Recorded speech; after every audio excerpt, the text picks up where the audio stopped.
Hey everybody, welcome to You Have to Watch This podcast. I'm Alan. I'm Ryan. And I'm Devin.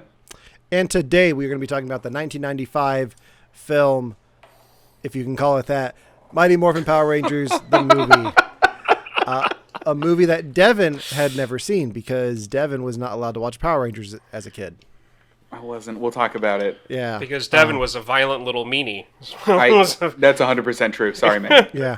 He was the bulk and skull of his elementary school. But before we get into Mighty Morphin Power Rangers, the movie, we're going to do our normal segment of We Watch This, where we talk about things that we've watched over the last week or so and give our thoughts on them. And I think all three of us have now watched what we wanted to talk about last week, so I figured we'd spend some time talking about it now. Stranger Things 4. Devin, I believe you finally finished it. I caught up. Yeah. And Ryan and I binged it the first weekend it was out. So wow, good for you.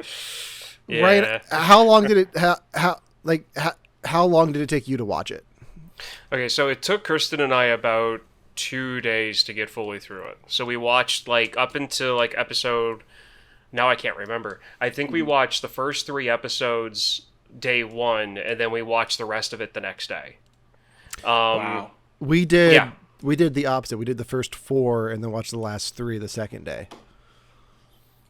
Wow. I did not do that. I slowly spread mine out over a 2-week span. Probably the smartest one out of all of us. Probably the healthiest idea. Well, what was the experience like for you guys? Because for me, it fit pretty well. I would watch a single episode, maybe 2 a day, and that's it. I watched the first maybe 2 episodes, took a week or a 4-day span away from it, and then came back to it later with mysteries bubbling up for a week. From what I remember, we sat down to watch it that Friday afternoon when we were both home from work. I ordered pizza. I got a bunch of snacks because we make an event out of it. So we sit down, we watch it, and then I'm like, okay, well, we're about halfway through it now, and we had just finished the first episode. I was like, oh god, these are long episodes. But no, it was fine. We make an event out of it, and I'm kind of glad that we have a cliffhanger to wait on until July. Yeah. Well, somebody told me that the reason they did the cliffhanger until July is so they can make it into 2 different Emmy seasons. Is that true? Is that just somebody being very cynical? Because Better Call Saul did the same thing. They just stopped and are picking back up around July as well. I don't know the details on Emmy season, but that sounds right. Gross. Especially with Stranger Things, who's been sitting out for a year. I also think if the finale is as long as it is, they needed more time in post. That's fair. So, because I think the final episode or the one of the 2 is 3 hours long almost. No, holy So, cow! Why not just it's make over it 2 2 hours. episodes? No, it is 2 episodes. There are 2. But 2 3-hour episodes. Emmys. I don't know. Fair. Well, so what did you guys think of the season? I mean, I know you watched it super quick. Did you like it? What did you think compared to other seasons? I really liked it. Yeah. Ryan, what about you? I have to say that I was more on the edge of my seat this season than I have since season 1.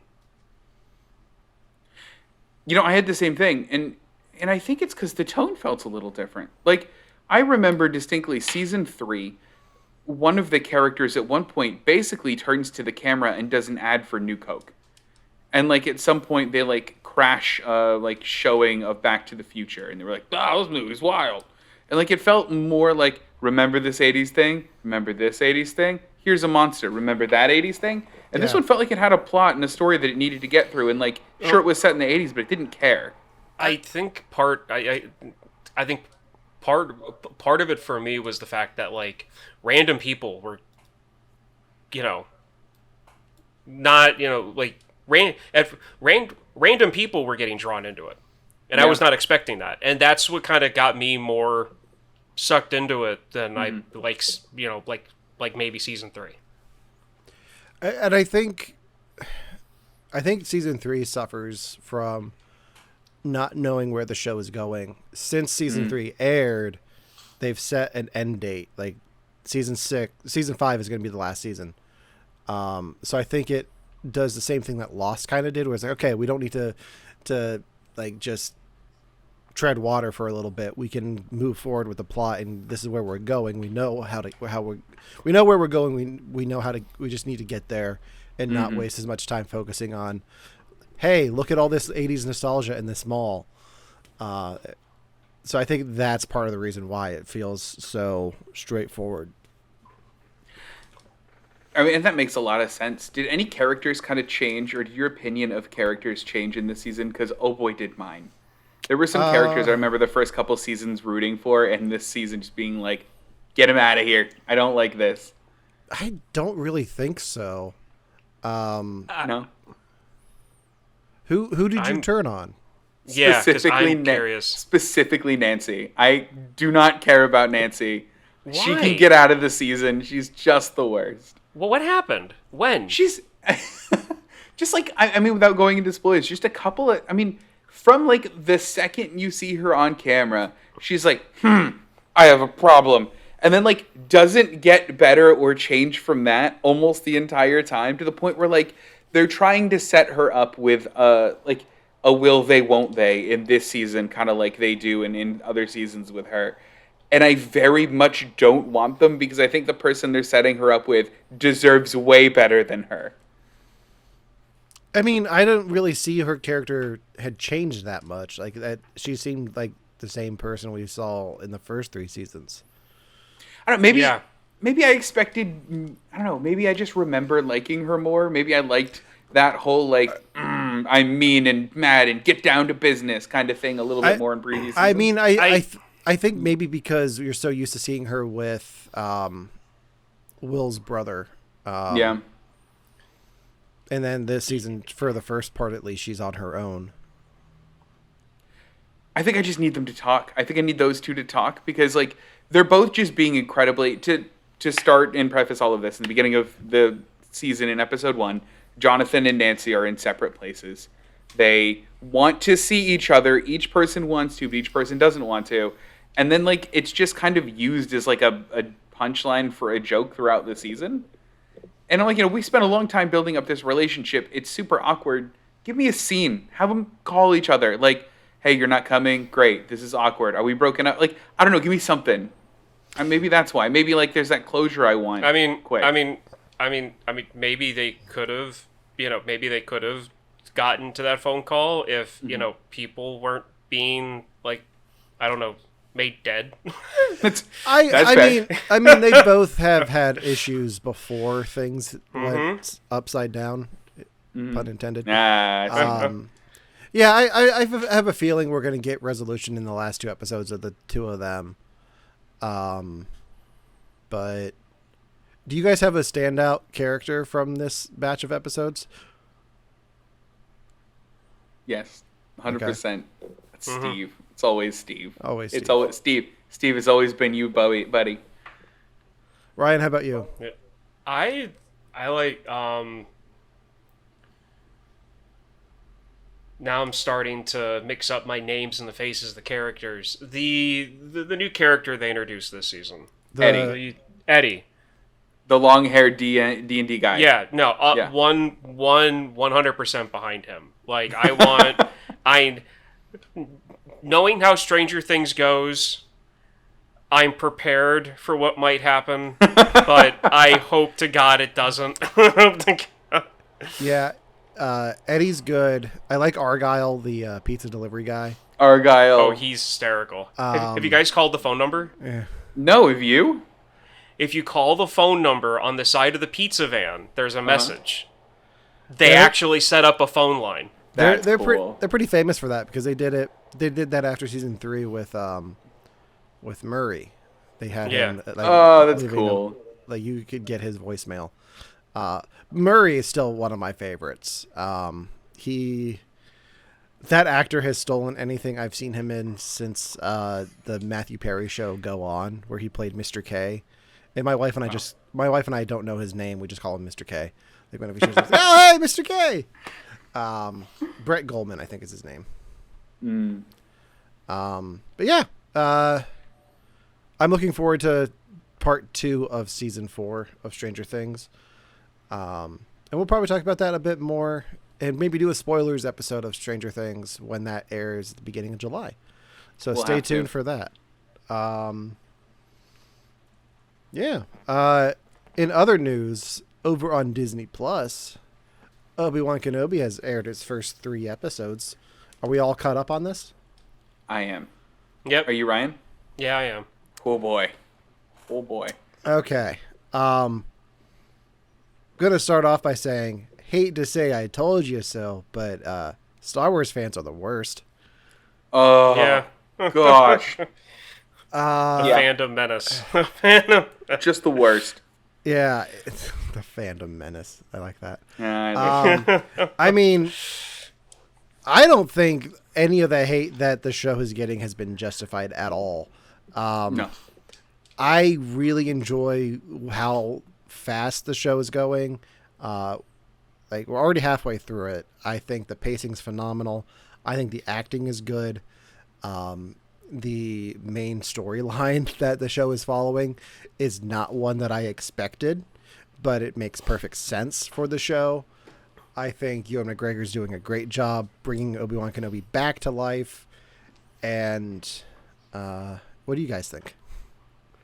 I mean, I absolutely love it. I go through these things where the first time I see something, I don't like it for a while, or for some reason I resist it. But the more I think about it, the more I watch it, the more I absolutely love the show. I mean, I think one of the I have my one complaint about the show is that in episode 1, the chase scenes are a bit awkward.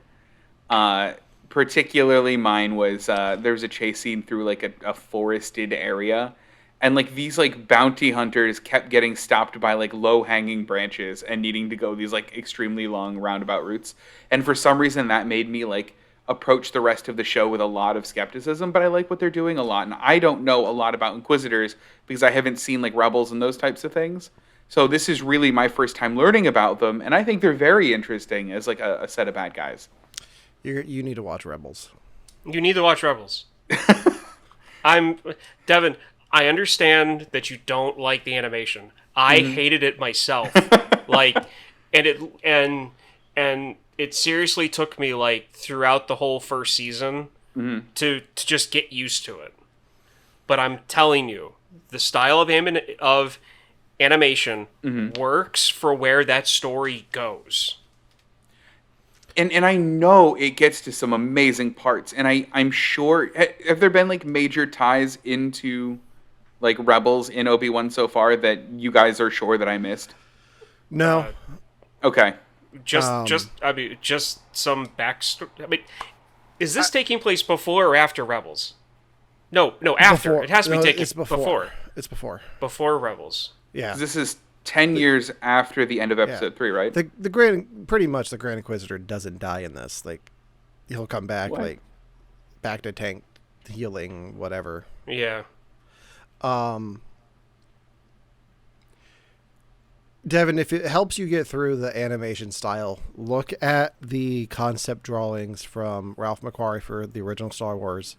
Uh-huh. Look at his Vader, and then look at Vader on Rebels, and Yeah. Oh, you can see where they got that animation style from. I think going forward with things like Ahsoka coming to Disney Plus, you're going to need to know Rebels a lot. Yeah, 'cause you're going to. It's going to deal a lot with things that happen at the end of that show. To the point where characters are making their live action debut in Ahsoka. Oh. Like Chopper, the Yeah. droid. Yeah.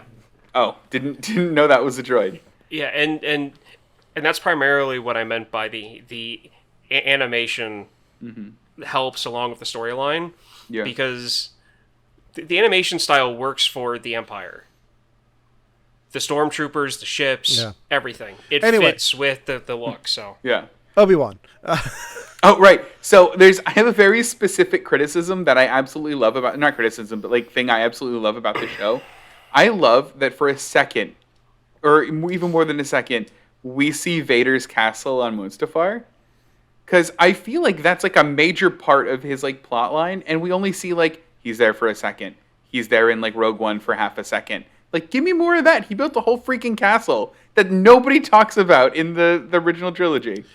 Yeah, that's definitely something that's come from the Disney canon. It's been in the comic books. It was supposed to be in Rise of Skywalker. Like, that planet that the movie opens on is supposed to be Mustafar. Oh, wow. Yeah, but they don't never say that. But no, I also expect that to be a location of Fortnite this season. So, ooh, interesting. Yeah, trying to get you to play again. get you that Vader skin. Darth Vader in this. I did not expect episode 3 to be the Comedy Central roast of Obi-Wan Kenobi. Too soon. But no, I'm really enjoying the show. I am looking forward to waking up early tomorrow and watching episode 4. Ryan, what do you think of this? You've been suspiciously quiet. You two are going. Alan knows more about some of the stuff that you're asking about, so I'm just, letting him go. There's plenty of time for that tonight.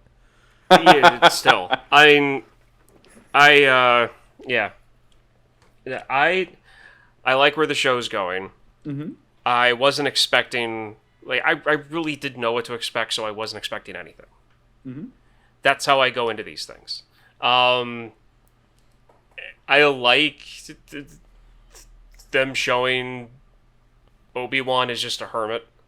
Like how he got that, people know him as a hermit because they show him living as a hermit. That was cool. I like that. Even though it's boring life, I liked seeing that. But yeah, and the Inquisitors, the brothers, the sisters, all that nonsense was fun. I'm also starting to something I thought halfway through episode 2 I think is the route they're going. I'm hoping with that opening scene with the attack on the Jedi Temple. Yeah. And who someone probably was in that scene. I think it's pretty obvious who someone probably was in that scene. Like that. You don't show that scene unless there's a reason for it. Right. But not just. But also, if everything Star Wars could just open up with Order 66 and younglings, like that would just be fantastic. Yeah. So a little bit of backstory about the opening night. I don't think I told you guys this story yet. I was actually live on Facebook with friend of the show Josh from Nerf Herders Assemble, because he wanted to do like a countdown show and talk about what we were gonna see in Obi-Wan. And as we were live, I look over at my Facebook page like, oh, they moved up the premiere. It's gonna be online in an hour and a half. So we were like, well, I'm going to go watch this with my brother at midnight here. So went to Domino's, was able to watch the premiere at midnight ish. Nice. Yeah. That's very cool. The one thing I loved about the opening though was the fact that it wasn't CGI. Yeah. That the stormtroopers were actually people in suits, and it was the first time that they've ever done that. To show Order 66 in the Jedi Temple with live action characters and not just 1 or 2 live action people on a green screen stage. Yeah, well, I think spoilers for Book of Boba Fett, but I think we saw the same clone trooper armor in that. So. Oh, cool. Well, it was just seeing that inside the Jedi Temple and that whole thing, because I really like that armor setup. Of all of the stormtroopers, I like that look. And it was really cool to finally see that scene with actual, hard plastic costumes and not just, computer graphics. I don't want to get into spoilers for Obi-Wan because there is something we haven't talked about that I think is still spoilery. So I think maybe at the end of the season we'll talk about it a little bit more. But one last thought, since we brought up Order 66. I was in Virginia for my niece's birthday this weekend, and I had lightsabers in my car like I usually do. Good. And we were playing lightsabers, and then my brother had one and was chasing her. He was like, execute Order 66. And she's like, what's Order 66? So we're like, go ask your dad. So she goes up to her dad and is like, Daddy, what's Order 66? He's like, you'll find out eventually. Oh, what a good way to handle that. Yeah. So that does it for our We Watch This segment. Let's get into to today's main topic, the 1995 film Mighty Morphin Power Rangers, the movie. This is a film that I grew up with. I absolutely loved the Power Rangers as a kid, and now, as you can tell, it's one of those fandoms I'm big into. Like I still collect like stuff from the 90s that I can come across. I did a Power Ranger cosplay for Halloween a few years ago. I just really enjoy the story, the comic books that they're doing now. It's just it's just one of those fandoms that I grew up with, and I can't remember if I ever saw this in theaters, but I know I watched this a lot when it was on HBO. What is your guys' connection to Power Rangers? I mean, we teased mine a little bit at the beginning, so I'll just go here. I used to watch Power Rangers a lot when I was a little kid, and it would get me so jazzed after watching Power Rangers that I'd have to go be Power Rangers. So almost after every episode, I would run around and hit my sister because she was the most recent person or the closest person to me at the time, to the point where my parents tried to remedy it by buying me one of those like wobble punching bags with a Power Ranger on it, and that didn't work because I got bored with that too fast. So eventually they just forbade me from watching Power Rangers. But honestly, I think the iconography in Power Rangers is so cool. I mean, even as like a 32-year-old, I'm like, yeah, their designs are very cool. And like I that like poster of them that is this poster of like them standing in that line. Mm-hmm. Like I have that in wallet form.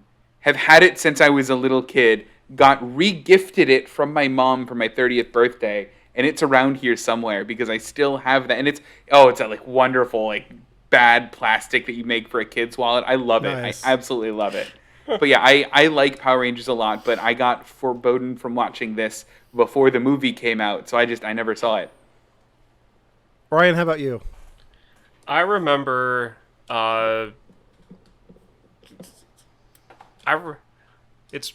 it's funny. I remember being in school and having someone talk about the show because it just aired.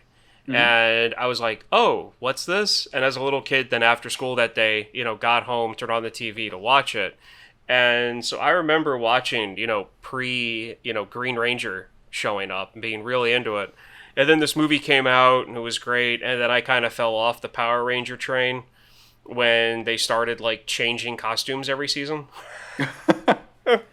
But yeah, I mean, I remember going to see this in theaters. I remember having as much of the toys as I could get my hands on. Even the like Burger King, McDonald's toys, mm-hmm. I remember getting. Did you have the ones with the heads? You push the back in their head switch between that was the normal action figures. Yeah, that was the ones. I remember those. It's like a core memory. And then like fighting on the playground over what color you were going to be. And no one wanted to be the Blue Ranger. I remember that. No one wanted to be the Blue or Yellow Ranger. What? Why? What was wrong with the Blue or Yellow Ranger? I have no idea. All I know is that the group of kids that I went to school with, whenever it came to picking colors, no one wanted to be the Yellow Ranger. No one wanted to be the Blue Ranger. Everyone, even guys were okay being the Pink Ranger. Nobody cared. But nobody wanted to be the yellow one. I don't know why. Aw, that's a shame. She's my favorite in this movie, by the way. You mentioned the McDonald's toys. I definitely don't have a whole batch of them just sitting there. Yeah, those are exactly the ones I'm talking about. Yeah. Oh, those were so cool. Back when McDonald's tried. Yeah. So, why am I hearing myself through one of your mics? I don't know. I don't know either. Are you still hearing it? No, it went away now. Okay, whatever. Moving on. So, since this movie is over 25 years old, what did you guys think of Mighty Morphin Power Rangers, the movie? It makes the CGI in Mortal Kombat look better. Yeah. Even though they came out the same year. Even though they came out. I mean, this came out the same year as Toy Story, and the CGI looks better in Toy Story. Wow. Devin? This movie was a trip. Oh my gosh. I mean, obviously it's not made for 32-year-olds in 2022, but there were parts of this. It is. There were parts of this movie that I absolutely loved. There were parts that made me feel old, and then there were parts that made me pause my I watched it on my laptop, pause my laptop, disconnect from everything, run out into the living room, go, Romano, watch this quick, just watch this happen. And I'll have to tell you about literally 2 of the scenes that will now live rent-free in my mind forever. Okay. Yeah, I still enjoy this movie. There's a segment of this I straight up forgot existed until I saw it watching it. I tried watching this on I have a DVD copy of this, but the DVD is so poorly burned. Like my Blu-ray player were usually upscale stuff. This one it downscaled it. Like it just did not look good. So I ended up watching this on HBO Max, so I could actually see what was going on. But yeah, there's so much in here that's a lot of fun. Like there's a lot of references to the TV show, which is odd because Devin, do you know how they get the Ninja Zord in the Power Rangers TV show? No, I know nothing about the lore of this show. I know that at one point the White Ranger is someone that has to be made, and that the dagger means something. But oh boy, do we have to talk about the dagger. But I don't know, and maybe it's doing this movie justice that I was able to watch it and follow it and not understand what happened on the ends of this. Okay. Ryan, do you know how they get the ninja powers on the TV show? I 100% forget. I'll tell you this much: it's not from the movie. The movie is not canon to the television universe. Wait, wasn't there a whole season or something, or a whole series called Power Rangers Ninja Force or something? There was, but on the Mighty Morphin Power Rangers TV show, they lose their powers, and they have to go find the power of Ninjor, who is this big blue guy in a big suit of he's like a human-sized Zord pretty much. And he talks like this. I'm Ninjor. What? Yeah. I watched the whole arc of episodes where they go to get the powers today just to talk about it on here to see if there's any big differences between the storylines. And the big difference is instead of Ivan Ooze, you get Rita's brother Rito being the reason that they lose their powers. It's ridiculous. But Rito broke me. I'm sorry. Yeah. If he broke you, what'd you think of Ivan Ooze? Ivan was wonderful. Ivan was everything that I know that I would have loved about this movie had I seen it as a kid. It was nothing but fart and snot jokes with him, and yeah, I'll take it. All right, give me a bad guy that deals primarily in flatulence and boogers any day. Yeah, I didn't have a chance to look him up. He was a famous actor, wasn't he? Or is he? The one who played Ivan Ooze? He's been in other things. Because I got a really strong feeling of I know this guy. I know this guy. I've seen him do other stuff. I know that voice. I mean, for the longest time as a kid, I thought it was Christopher Lloyd. That pans out though. But I actually have a list of different actors who were considered for Ivan Ooze. But let me look him up quick. Oh, no, I got him. Ready. Where was Freeman. he from? Paul Freeman. He's the bad guy. He's the bad guy from one of the Indiana Jones movies. Oh, which one? But I'm trying to figure that out.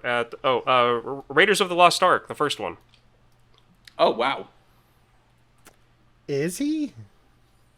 That's what's coming up on Google. He's Belloc from Indiana Jones. Oh, okay. Never put that together. And he's Reverend Philip Shooter from Hot Fuzz. That's where that connection is between his Ivan Ooze character and that. It's that right there. It's there. All right, let me read you off a list of actors who were considered for Ivan Ooze and tell me if any of these stand out to you. Okay. Rowan Atkinson, Phil Collins, Tim Curry, Danny DeVito, the aforementioned Christopher Lloyd, Bob Hoskins, John Voight, and Dennis Hopper. They could have gone with any of them, and it would have been brilliant.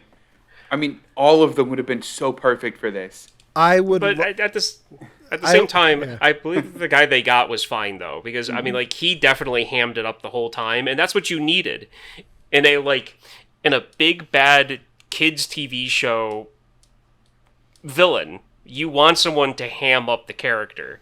And I absolutely love the fact that as an adult, I'm watching this, and you can tell that they didn't put eyeliner on him in the costume. He's wearing the costume, and you can see his normal flesh tone around the eyes.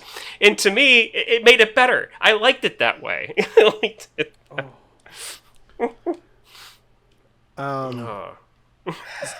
So yeah, Ivan Ooze has never appeared in Power Rangers canon again, as far as I can tell. It's a shame. He's wonderful as a bad guy. He only ever appears in the movie, along with where did the pig guy never? Yeah, the pig guy. I was going to say that. Yeah. Oh yeah. Because he always throws me off. Even when I was younger, because I remember my parents asking me, like, because my dad used to watch the show with me, like, about 50% of the time, and my dad even asked, he's like, was that pig thing on the show? I'm like, I have no idea who that pig guy was. I remember having that conversation with my dad after seeing the movie. Yeah. So that's one of the main differences. Like, they got rid of 3 of Rita's henchmen and just replaced them with a pig. Which is weird. They made some weird choices with what they took from the show and what they adapted. Because the Rangers also have, like, new tools and abilities in the opening fight. Like the laser beams, the scanner, the headlights, the pterodactyl whip. My favorite though is the Triceratops stinger, because it's been forever since I've seen this movie. And when Billy goes tri-stinger and he points the thing up, I'm like, he's gonna shock the guy. He's got a stun gun, and then it turns out to be just like a bat rope, just like a way for him to, like, pull himself up onto the second story of the building. I was like, I was totally let down watching this. I totally thought he was. By the way, I totally thought it was gonna be like a stun gun. No, he's the worst tool. Devin, what did you said you had thoughts on the Zord, the dagger, Saba. Is that what it's called, Saba? Yeah. Saba. Okay. This is one of the scenes in this movie that will live rent-free in my head. So I had that moment. So White Ranger pulled out the dagger, and I went, he's going to stab someone in this kid's movie. Like, oh, boy. So he throws the dagger. It does a circle around the bad guys a couple of times, and then I guess it finds that the bad guys are sitting underneath a hanging crate. So it flies up to detach the hanging crate. Apparently forgets it's a dagger and can cut it with the blade that it has and shoots it with a laser instead. It's almost comedic timing the way that this happens, and it's hilarious. I can add a wrinkle to this for you. Please do. Yeah. Go ahead. Saba can talk. Saba is a sentient being. Yes. Yes. What? Yeah. Saba is its own character. Yeah. Is it a good character? Yeah. Oh yeah. Yeah. In the comic books that are more recent, there's a whole, like, alternate timeline where Tommy stays evil, And Saba in that timeline is like the key to helping the Power Rangers defeat the evil Tommy. And he helps them. So he's like helping the Rangers from the proper dimension escape and all of that. So yeah, he talks. Like, are you disappointed that he didn't talk in the movie? I mean, I think it would have been amazing if he had like a one-liner before he dropped the thing on the Ooze Goons. But yeah. Also, Ooze Goons died to fart sound effects, which I wasn't ready for at 8 a.m. when I watched this movie, and it just tickled me pink. My favorite moment of that whole fight is when they kick the guy on both sides of his face, and his eyes just turn into cartoons. Yeah. My favorite part, and this is time number 2 that'll live rent-free in my head, is when the Pink Ranger starts backflipping, and then Billy goes, right behind you, and then he backflips like a right behind you, Kimberly, and they start doing back springs. Yeah. I did. My favorite unnecessary backspring moment in this is when Billy comes to rescue the Yellow Ranger, and I cannot remember her name. Aisha. Aisha, thank you. He comes to rescue Aisha, and he's maybe like 12 feet away from her, and instead of just turning around and running, which would have been faster, he backsprings like 3 times to where she's at, and then does a complete spin in the opposite direction from where she is. Oh man, I want to know, and I'm looking it up now, how much of the runtime of this movie is that shot from the ground looking up of them just vaulting over the camera? Because that happens, 4 times in this? That's like half the episodes. It's like half the episodes. And most of the time in those episodes, that was just archive footage. This is the first. Really? This is the first Power Rangers project that is 100% American footage. It doesn't use anything from the Japanese show. Did they? Okay, so this might be me expecting something then. So I haven't seen Power Rangers in, again, years and years and years. Did they purposely not sync Rita's voice up well? Because isn't she usually super dubbed in the show? Mm-hmm. Yeah. There were a couple of times, and maybe it was my internet connection, but I was like, is she dubbed here? I think it's a different voice. I think they do a dub for her, but it's not because it's a different actress. Like in the original show, it's the Japanese actress. Got it. Okay. So that they dub it over. When you get into around the time of the movie on the show, it's more American footage because you have her married to Lord Zed, and they get married. Yeah. The whole thing with Rita. The whole thing with Rita is he's showing up to give him their wedding present a year late. Yeah. Yeah. Wow. Yeah, see, I mean, you didn't get that was your typical mid-90s married couple joke bickering.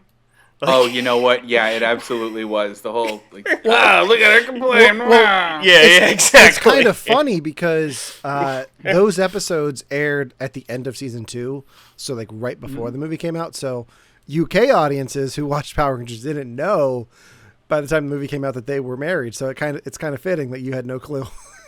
Oh, that is really funny. I was like the rest of the country. Yeah. That's fun. All right. You guys want to play a game? Yes, 100%. Okay.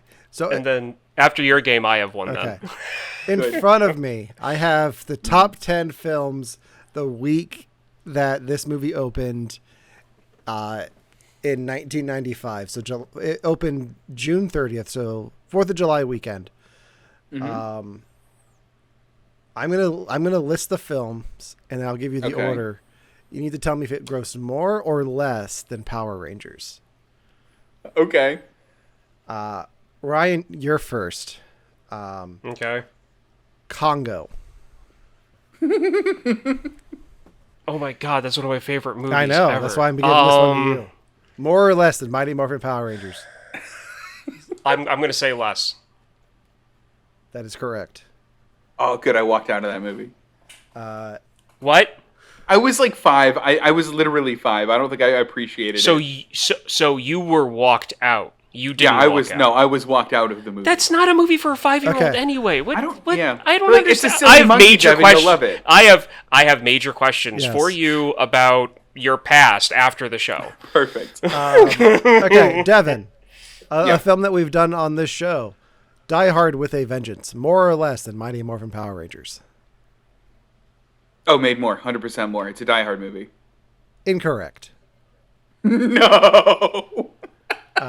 In its 7th week in theaters, Die Hard was 10th place at the box office. Power Rangers was higher. All right. Ryan, I got another one for you. Okay. Pocahontas. Oh, that's going to be more. Yes, that is correct. Devin, this is the Yeah. whole reason we're playing this game. Batman Forever.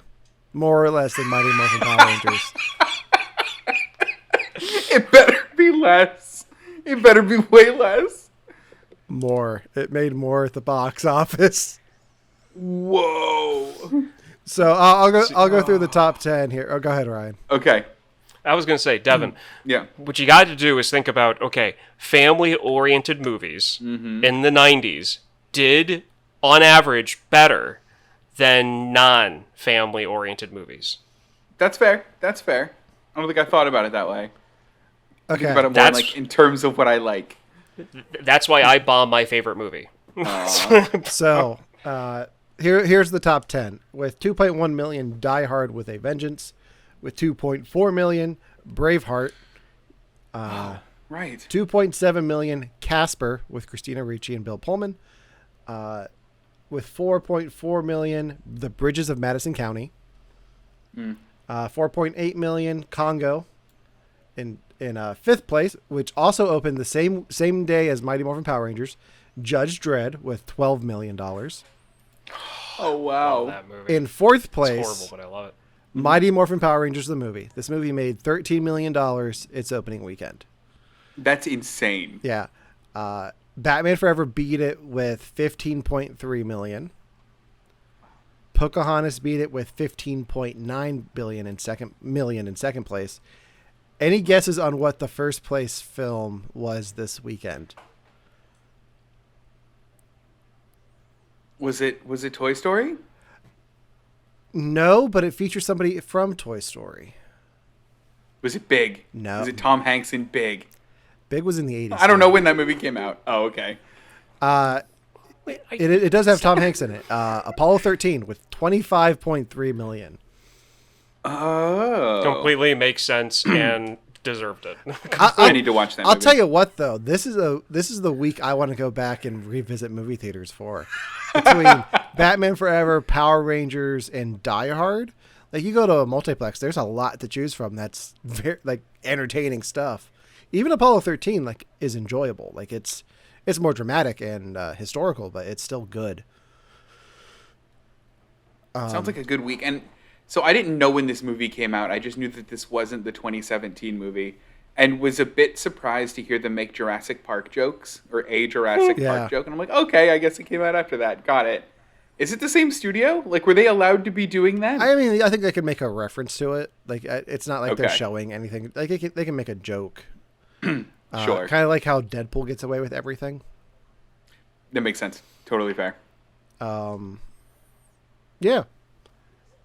That's what a week in movies. Exactly. All right, Ryan, what's your game? Okay, so the opening scene. The teenagers are skydiving. Yes. The teenagers are skydiving. There are 4 skydiving teams. 3 of them have already jumped, and they are on the ground waiting for the Angel Grove High School students who are skydiving on their own to hit the ground. What other teams are on the ground? The firefighters. That's one of them. Police? That's the second one. What's the third one? Because I was shocked when I caught it. It has to do with it is still a municipal service, if I pronounce that Parks and correctly. Recreation. No.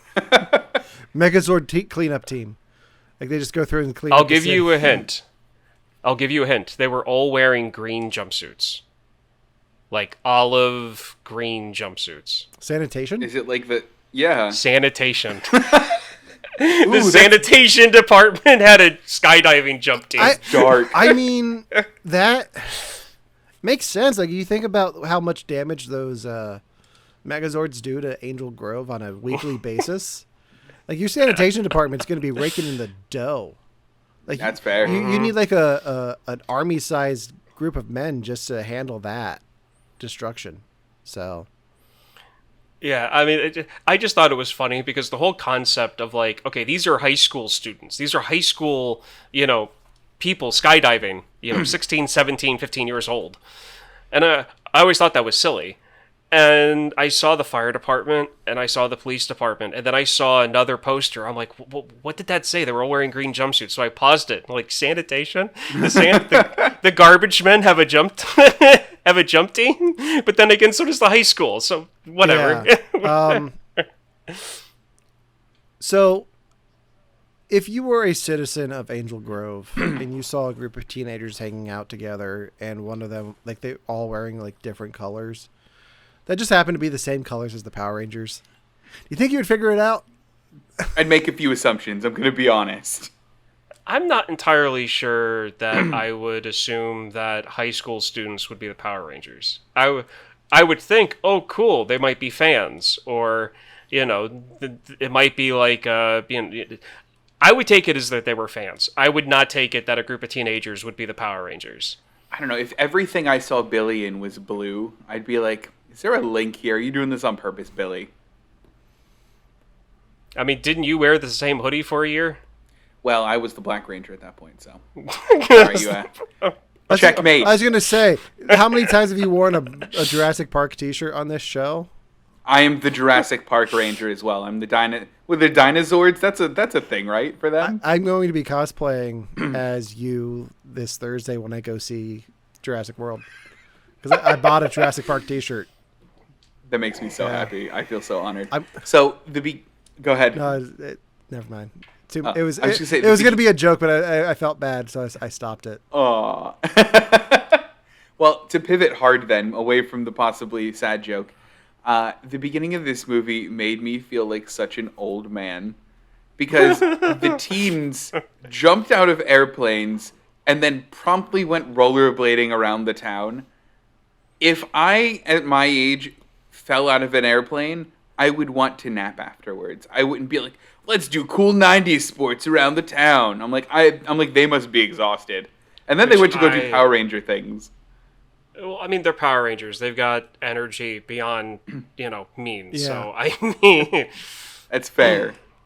I also wonder, like, at what point Bulk and Skull pulled their parachute, because it took them way too long to get to the ground. So I think they jumped out of the plane and then immediately did their parachute and just glided to the construction site. Because they had to be up there for like a half hour. What I found hysterical, because, like I said, I watched this twice because I thought I picked up on something that I clearly made up in my head. So they're, Bulk and Skull are looking out the window of the plane and they're talking about jumping and everything. And then it's not until like the very last moment that one of the Power Rangers goes, oh, shouldn't you guys put on your parachutes? Like, they were just standing there knowing that they didn't have their parachutes on, just waiting for them to see how long it would take them to realize that they didn't have them on before they jumped. And I'm like, that's super dangerous. Why didn't they say something right away in case they decided to jump without saying anything? Because comic without timing. their gear on. They're committed to the joke. It's because Rocky's a dick and Kimberly's the only one looking out for Bulk and Skull. That's why. Oh, yeah, she is. She's the only one. Yeah, I just thought that whole thing was silly. But one thing I thought about the whole rollerblading thing, because I had this thought when I was watching it. I'm like, oh yeah, rollerblading, because that's the safe urban sport, not skateboarding. Because I mean, I'm serious. If you look at this stuff, and you watch these shows for kids, and even like the Disney-made movies, if you have a skateboarder, they're a punk. And I'm not talking about like a music punk. I'm talking about like a punk, like a jerk, a bully, a bad guy. Everybody who does rollerblading is like the good, the upstanding citizen. The Mighty Ducks. Like, I really loved, the Mighty Ducks. Like, I really loved that because I was watching it and I'm thinking, yeah, that's right. Because Bulk and Skull, when they're running to the monorail, are holding skateboards. And Bulk and Skull used skateboards. The Power Rangers always used rollerblades. I mean, we've all seen the 1998 classic Disney movie Brink. We know the rollerbladers are the good guys. Yes. Yes. Kristen had me watch that movie once. Oh, it's so good. No, it's not. So if roller skates are the good guys and skateboards are the punks, what is a skydiving board? Like, is that just cool? Well, that's cool because it's more of a snowboard. Okay. That's where that comes from. Yeah. Is that a thing? Did people do that outside of the Power Rangers movie? Yes, they did. What makes that used to be a huge thing? What makes it better? Does anything make it? Is it just like there's a board in the sky? It's just tricks that people did in the sky. Oh, okay. It was just stuff that they showed them doing. Like it was in the mid '90s to late '90s. I was really big in watching and obsessing over extreme sports, and that was part of that. And it originally became a thing where like people realized that like really rich people that could afford it, rich snowboarders would pay helicopters to fly them to like remote areas, and they would drop from the helicopter with a parachute with the board on their feet. And then they would jump, and that's how they would get to the mountain to start their run. Wow. And that's where that came from. And then that turned into doing that to, hey, look at all these cool tricks I could do in the sky. And then people realized they could only do so many tricks, and then people stopped doing it. We reached the trick cap for this. Pretty much. And then people just stopped doing it. Makes total sense. As far as I'm concerned, I think it makes it easier to land. Maybe? Or does it make it harder? Because I feel like you have to take a lot of the impact with your knees, and if your legs are like forward, does that make it harder to like? I don't know. You always have to take the impact on your. Is always hard.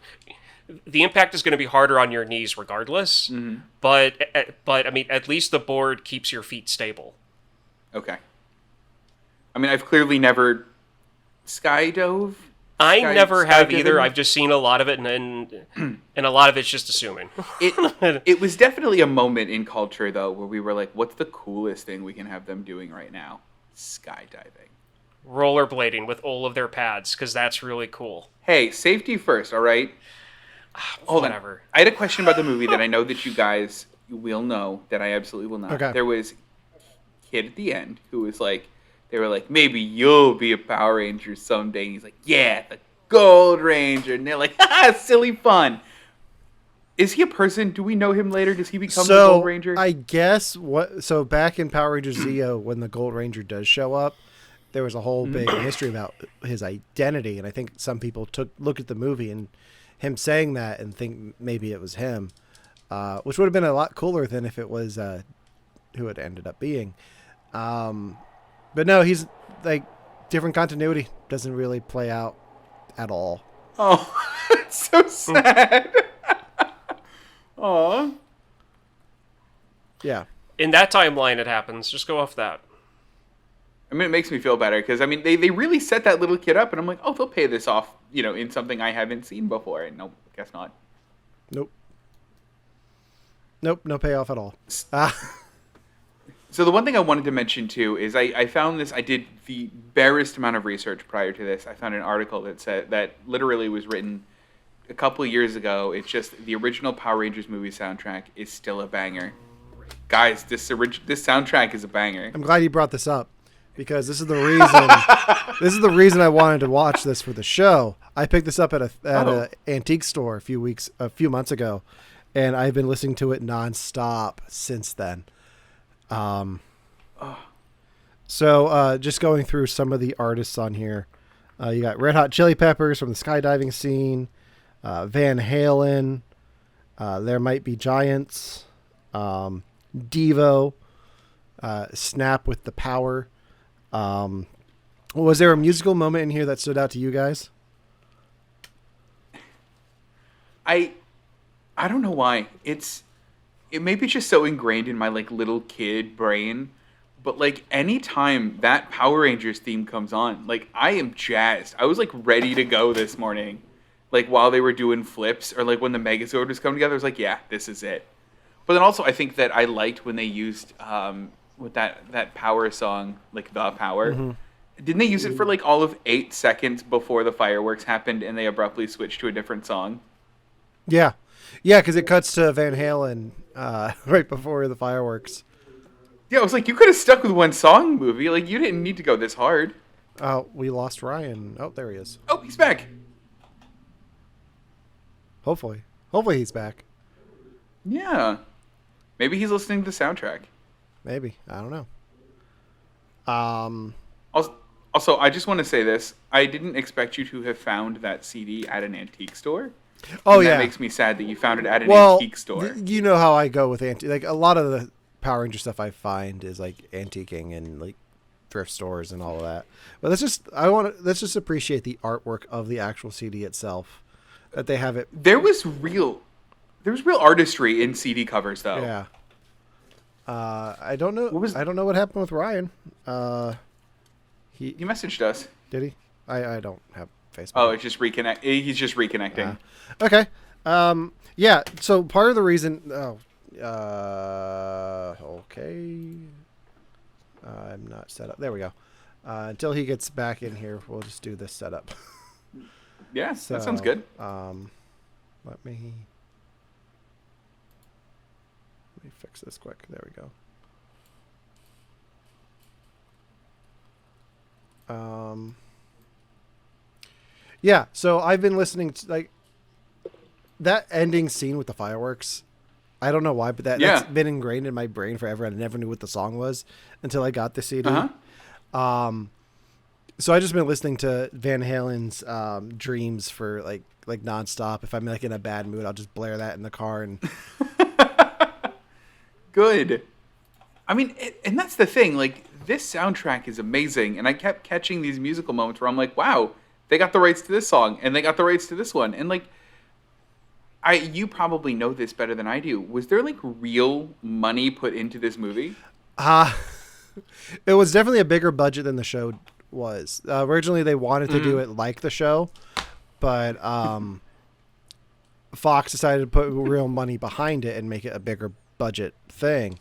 So that's why you have the CGI Zords instead of the man in a suit type thing, like they would do for Godzilla. Yeah. But I would have so much rather the men in the suit, to be honest. Yeah. I mean, yeah, but a lot of like the actors who played the Rangers themselves did not get paid much. Like they were like they've gone on record talking about how bad the pay was for the show and then for the movie. But like I think I read somewhere that they had to pay for their own hotel rooms in Australia. What? Yeah. The production of this is a bit of a mess because the directors like never watched the show. So they like had to do a quick speed run of the show just to understand what it was.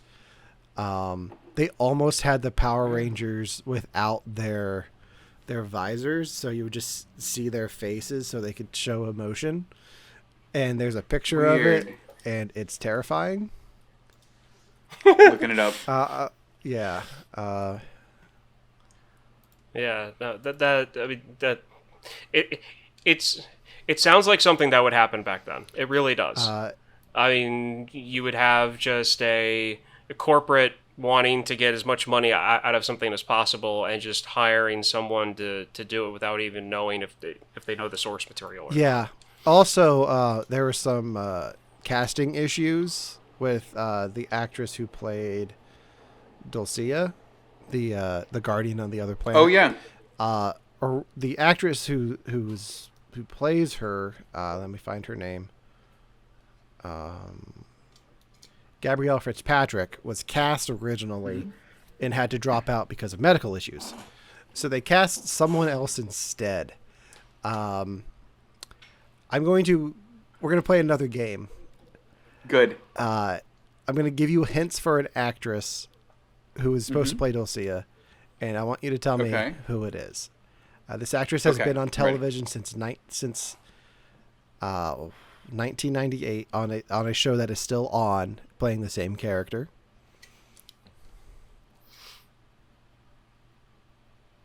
Is it a Simpsons actor? No. SVU? SVU. Mariska Hargitay. It's Olivia. Yeah.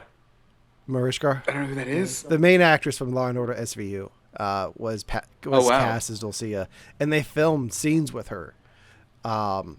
In that outfit? Probably.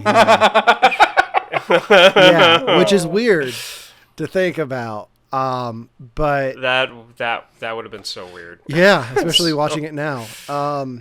But the executives weren't thrilled with her performance. So when Gabrielle Fitzpatrick was available again, they pretty much just fired Mariska Hargitay over Christmas break. Oh no! Yeah. So there were sequences in there that they filmed that they just cut completely because they didn't want to have to go back and refilm them. Were any of them like worthwhile to the plot? One of the big things I saw was that she had a sidekick who was like a sassy alien. All right, I don't know that I needed that. I think I'm okay that it's gone. Because the pig monster wasn't sassy enough, in all honesty. Because that thing had something to say every time it was on screen. But yeah, going back to like the pay thing, like the original Red, Black, and Yellow Rangers was supposed to be in this movie, but they left because of contract disputes with the show. So they ended up not being able to do the movie. And Walter Jones has stated that he regrets not having appeared in the film. But which one was he? Was he the Red Ranger? He was the Black Ranger. Oh, was he? Yeah. So you guys might understand or know this casting a bit better than I do, but the way the cast looked to me, it looked like there were essentially 3 teenagers and 2 30-year-olds. Billy and Rocky look very old, or like they have had a very rough junior year of high school. Did I read that right? David Yost, I think, was the oldest. But yeah, go ahead, Ryan. Okay. Are you asking that the actors were? Yeah, like how old the actors were. Yeah, like were the actors like because like I can believably I guess see like okay sure they all look a mature 18 or a mature 16 or something. I don't the 3 the White Ranger, the Yellow Ranger, and the Pink Ranger I guess look believable. But then when it comes to Rocky and Billy, I'm like, guys, you are old. You are both quite old. Billy, the wrinkles around your eyes point to you being over the age of 27. Sorry. Right. Well, that's it. He was 26. I just did the math. Good guess. Almost on the nail on that one. Almost on the nail. And then Rocky was 21. Okay. So, Devin, this brings up something that I need to ask you, or just make a statement about. Mm-hmm. I have a feeling that you're... Okay, so remember when we watched Mary Poppins, and you went on your rant about how you hate sped-up film, and how like you can't take it, and then Alan and I explained to you that when you watch a movie from like this early 70s on backwards, you're going to have to just deal with sped up film. Yeah. Because that's the tech they had to do whatever effect they needed to do. Mm-hmm. Casting actors that look and are age appropriate to the characters that they're actually portraying is more of a modern thing. So when you're watching movies from the 80s and 90s and early millennium, you're going to have to be like, that 17-year-old has a 5 o'clock shadow of a 30-year-old. This doesn't make any sense. And then you've got to imagine me behind you going, this film was made in 92. Just let it go. Just let it go. I mean, to bring it back to Stranger Things, it's like Will in season 4, where like he aged so fast. Will in season 4 looks like he's 45 years old. You do realize the actor who plays Eddie is in his 30s, right? Yeah. He looks younger than Will does. I didn't know that. That's amazing. Real quick, which Power Ranger do you think is the youngest of this cast? Aisha? That's what I was going to say. Very close. It's Adam and then Aisha. And then the third youngest threw me for Tommy. Tommy's Really? the third youngest? He was born in 73. Kimberly was born in 70. Rocky 74. And Billy in 1969. Oh, Billy. Summer of Love. So this then begs the question, because when I did a Google search for Power Rangers movie, the first one that popped up was the 2017 one. Mm-hmm. Was it any good? Is that worth watching now? I'm on board. I forgot I liked Power Rangers like this. You're jumping. Should I you're do it? jumping the gun. There's Okay. still Turbo, a Power Rangers movie. Which if you thought there were bad elements to this, oh boy. Turbo, a Power Rangers movie. It's I'll put it. yeah. It's bad. Devin, I'll put it to you this way. So I went to go see Turbo in theaters as well, just because, even though like I really wasn't watching Power Rangers that much at that age, it was still like a movie that I wanted to see. Yeah. I liked it at the age I saw it at, but then like we got it on tape or VHS or whatever, and I think I got through watching it halfway before I stopped it and put in the first one. I mean, I did a quick image search for it. It's not looking promising. Okay, so on IMDb, the movie we're talking about, Mighty Morphin Power Rangers, the movie is rated 5.2. Turbo, a Power Rangers movie, is rated 3.5 out of 10 Woof. out of 10 stars. And isn't there like a mermaid scene that's cut from the Turbo? when I make Devin watch Turbo, a Power Rangers movie, we will deep dive into all of the missing footage from that movie, because there's a lot. If you look at the Lost Media Wikipedia pages and subreddits, there's a lot for Turbo, a Power Rangers movie, and that's part of it. There was a whole mermaid sequence that was cut. What? Yeah. At one point, they actually have their Zeo suits. Because this is the transition from that film is actually canon to the show. Like, you have to watch the movie to like the Power Rangers Turbo, the show picks up right after the movie, to the point where people who are guest starring in the movie are still in the show. Wow! Holy cow! Yeah. So, I mean, for fans of the show, that is one good thing about Turbo, that it does line up with the actual show itself. I just when Turbo started, and then Zeo Turbo, and then the rest of it, that's when I started to kind of like back away from it. Plus, too, I also found out about, at that point in my life, I found out about the whole, like, this is a show in Japan that they're taking scenes from and doing like American storyline with, and I'm like, okay, well, that's interesting. And then that's when the whole like marketing thing hit me in the face, and I realized what was actually going on. Aww. And it was, and I can tell you the exact moment that happened. That's when I one day decided to be like, oh, I'm bored, let's see where the Power Rangers are after like a year and a half of not watching it. And then I see a bunch of who are supposed to be teenagers wearing the army garb from Starship Troopers. And I'm like, okay, I'm done. This has gone a bit too far for me. Yeah, and I just stopped watching the show. Like, I stopped following everything from there. If you're interested in the show but don't feel like watching the show itself, I highly recommend the Boom Studios comic run that started a few years ago. I talked a little bit about it, but there's a whole storyline with a character named Lord Draken, which is a version of Tommy that never came to the good side.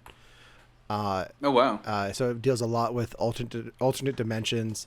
They did an event called Shattered Grid, which brought in like every Power Rangers team ever. Like, it's the story focuses on the Mighty Morphin Power Rangers, but they did a story where it brought in space, Zeo, like all of the Rangers from across the Morphin grid, which is pretty cool. And they also do a storyline that, which I haven't gotten to yet, which deals with where Jason, Zach, and Trini, the original Red, Black, and Yellow Rangers, go, and give them like their own little subplot. Oh, wow. So there's a lot of fun stuff that to read in those comics. There's also an Old Man Tommy comic. Is there really? Yeah. It's called. Is this a Marvel franchise? No, it's Boom Studios. It's called Okay. Soul of the Dragon, which I still haven't read it, but like it deals with Looks interesting because it deals with like all like his past as a Power Ranger and like just the cover with all of his versions of Power Rangers is what made me buy it. So Yeah. Hold on. In canon, what happens when a Power Ranger turns like 32? Like, do you stop being a Power Ranger after you're a teen and it goes on to new teens, or like? I mean, it depends on the team. Like there's so many different ways to be a Power Ranger. Like it's not always Zordon because Zordon does die eventually, which is around the time I stopped watching. But like Tommy comes back in Power Ranger. I think it's Dino Thunder. He's a doctor, Dr. Tommy Oliver. He's a professor, and he becomes a Power Ranger again. So it doesn't always have to be a teenager with attitude. It can be a middle-aged professor with attitude. I like the dark end of the spectrum, where like it really screws them up as adults. Like, I really love that whole theory of like, hey, look, these are intergalactic beings that are taking children to be their soldiers. What happens to these children when they grow up? Well, that's what I was thinking. That they're like Disney Channel stars. Like once they grow up, like they all live like a Shia LaBeouf-esque life past, their 18th birthday. Yeah, so I mean that's because I mean like you've got like the things that they've done, and I have no idea about where the creator went or the people who were in it went after it was created. But my favorite Power Ranger thing ever made after the movie was that short that was on YouTube for a little bit. The like R-rated Power Rangers thing. Yeah, about basically showing. Yeah, I mean, again, I have no idea about who was involved. I have it on my phone. Like, as soon as it came out, I went to a site, I downloaded the video from YouTube, and I've had it on my phone ever since. Catching up on the chat quick, David says, I read Power Rangers in Space was originally written as the final Power Ranger series. Kinda. It's the last one of the Zordon era. That's in the finale of Power Rangers in Space is where Zordon dies. So, and that was supposed to be like the finale at first. Yeah, I mean, it's the finale of the Zordon era. So, like, that's the last time you see like Alpha 5 and Zordon and Rita and Zed are in it, but they turn good. But when Zordon dies, it's weird. I don't think I've ever actually seen it, but also I believe earlier in the chat, David said something about Scorpina. I don't know Scorpina. She was a villain in the show. She's actually in this. I think she's the main villain of this storyline. So if you want some more Scorpina, check out Soul of the Dragon. This episode brought to you by Not Boom Comics.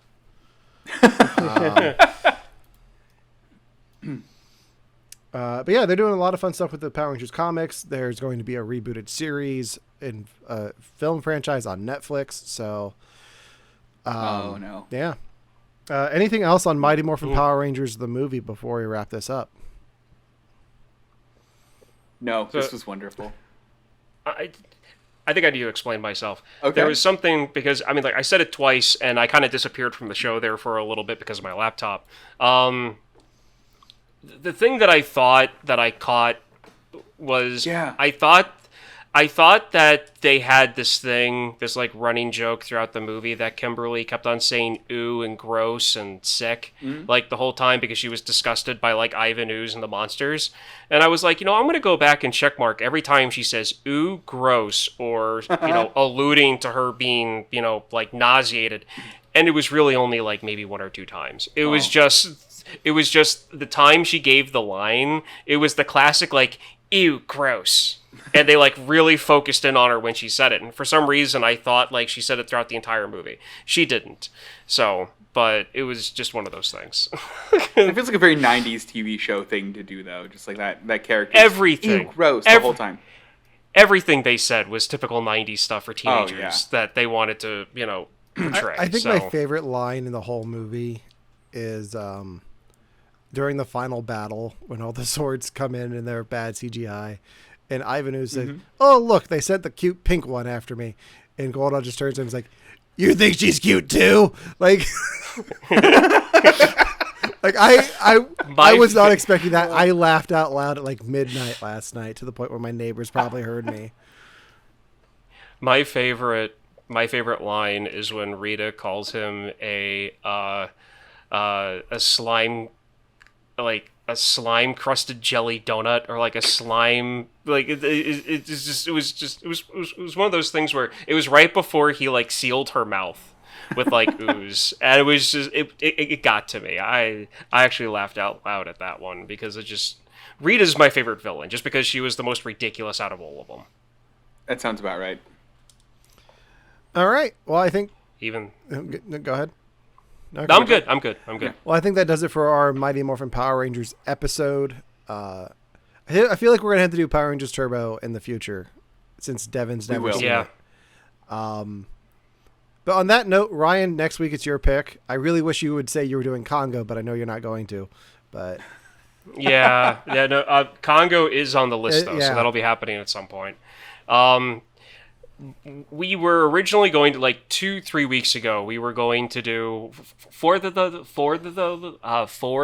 of the game to finish off my Kevin Costner baseball, thing. But it got rained out. It got postponed. Yeah. So we're going to be doing that this coming Tuesday, which is actually my birthday. Oh. So it actually works out. What a good birthday one. So Devin, you have homework again. If you haven't seen it yet, Field of Dreams. Yes. So we can all be on the same page. And hopefully we can get, hopefully we can get first pitch on time on Oh boy. on this one coming up. You need to be bringing this pun game next week. I need it. Dude, I've been watching baseball 24/7 for the past month and a half. Believe me, I'm coming at you with it. Another just a sneak preview for next week. I am going to see Jurassic World Dominion Thursday night during a double feature with the original Jurassic Park. So I will have a review for that ready to go next week. Devin, you're always wearing the Jurassic Park t-shirt. Are you going to go see it this weekend? I don't think I'm going to get to. I really don't think I am. I have a really busy weekend this weekend. Well, I know. I'll make sure to spoil the whole thing for you then. Good, and I'll wear my t-shirt in honor of you. Yes. All right. Works for everyone. Yeah. And I'm sure we'll talk a little bit more about Kenobi next week. Yeah. But until then, if you're watching us here on Twitch, hit that follow button. Watching us on Facebook, head over to Twitch and hit that follow button. You can find us on Facebook, Instagram, and TikTok, where we post some fun clips. If you haven't seen last week's episode, we're not uploading that to YouTube, but you can find that on our Facebook page. It's a 10-minute watch. A lot of fun. Things go off the rails very quickly. So check that out. You can listen to You Have to Watch This podcast on all major podcasting platforms. You can also visit our website and check out all the other Rum Runners Podcast Network podcasts at rumrunnerspodcastnetwork.com. Until next time, for You Have to Watch This podcast, I'm Alan. I'm Ryan. And I'm Devin.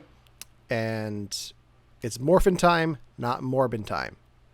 The meme needs to die. We'll see you next week.